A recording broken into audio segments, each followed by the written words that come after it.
there's some concerning rumors circulating for Jacob Fatu, so we'll see what that's about. We'll also check out what's new with the Usos, Tiffany Stratton, and more. Jacob Fatu's WWE career got off to a very promising start in 2024 when he was brought in as Solo's enforcer.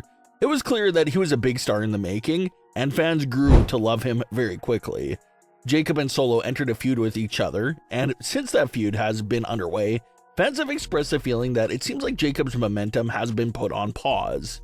That's not to say it was a bad feud between Jacob and Solo, but it was just one of those feuds that felt like it was never ending and doesn't make much actual progression. And that's where Jacob is at right now. He hasn't had a real major feud in recent memory that doesn't consist of MFT. So that's what fans are trying to piece together and trying to figure out. What has gone wrong for Jacob Fatu? And that MFT feud appears to be the answer.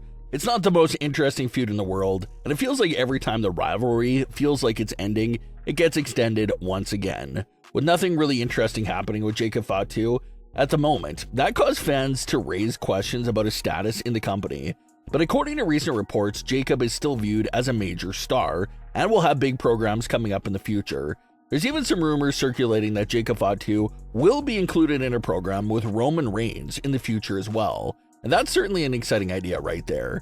We saw brief interactions between Roman and Jacob during the Bloodline battle in late 2024, but we never saw a full match between Roman and Jacob. So if they're slowly building up to something along those lines, that would easily be the biggest storyline of Jacob's WWE career thus far. And considering that a reunion for the Usos recently took place, it seems like both Jimmy and Jey could serve as the bridge that brings Roman and Jacob together as either allies or rivals.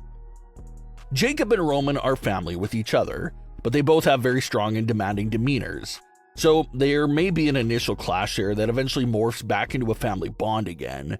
So hearing that some type of Roman and Jacob program is on the way is something to be very excited about for the future. Speaking of things that have flatlined recently, that brings us to Tiffany Stratton and her WWE Women's title reign. Tiffany's reign started off great with an explosive cash-in on Nia Jax. That was followed up by a very intense feud against Charlotte Flair heading into WrestleMania 41. But it feels like everything that's happened for Tiffany Stratton ever since that WrestleMania matchup with Charlotte Flair has been forgettable and empty.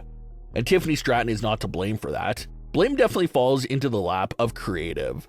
Tiffany has not done anything important or had a feud with any real substance since April. How can you let your WWE Women's Champion go nearly 6 months without doing anything interesting at all? Tiffany cannot book the show and her opponents. So when it comes to trying to figure out who is to point the finger at for Tiffany's title reign completely flatlining, you just have to look at the creative team. A lot of fans have been complaining about the constant matches between Nia Jax and Tiffany Stratton. During this one single title reign for Tiffany, it feels like we've seen her feud with Nia Jax on 4 separate occasions. So fans have been burnt out on that feud for a long time now. Then Jade Cargill came into the picture as the #1 contender back during the Queen of the Ring tournament, and same sort of thing there. It's a feud that got extended but never really had any actual story to it, so that affected the program in the long haul. And recently on Smackdown, they had the SummerSlam rematch between Tiffany and Jade. And a lot of fans were looking at this matchup to serve as the final chapter in Tiffany and Jade's feud. Either Tiffany retains and moves on, or Jade captures the title and starts her reign. That's the 2 options fans thought were on the table, but what we actually saw probably was the most questionable option of them all. The actual finish saw Nia Jax interfering in the matchup to cause a disqualification and end Tiffany versus Jade in a no contest. So now, not only does Tiffany and Jade's storyless program continue, but Nia Jax has been put back into the fold as well. And looking at the fan reception online, people aren't thrilled about this direction. And as a viewer, sure, you love the talent's work. They're all fantastic performers, but when you see the same matchup all year long, you get a little burnt out. You want to see something new and fresh. As of this moment, it's hard to get excited for anything happening with the WWE Women's title, considering it's been the same matchups all year long. But like everyone has been saying for a long time now, maybe some trades, a draft, or some big returns could help the SmackDown Women's division because it definitely is in a very rough spot right now with very limited options. Jey Uso appears to be at the start of a major character transformation that has fans excited. The big moment that really kicked things off took place a few weeks ago when Jey Uso speared LA Knight. Jey dropped LA Knight right after Knight had just finished coming to the Usos' rescue, So it was definitely an eyebrow-raising move for Jey to make. But Jey's actions there of taking out LA Knight, even though Knight tried helping him, could tie back to Roman's advice that he gave Jey before Clash in Paris. Roman told Jey not to trust anyone at all and to put himself first.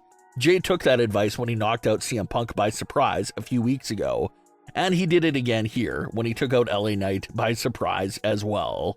So everyone thought we were getting the good old Usos back, but this Usos reunion has instantly been met with a change in attitude for Jey Uso, a way more serious version of Jey Uso.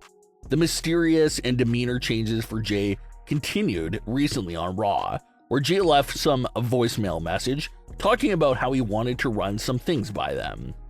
Jimmy steps into the room and questions Jey about who was on the phone, but Jey tells him not to worry about it and doesn't reveal the person's identity.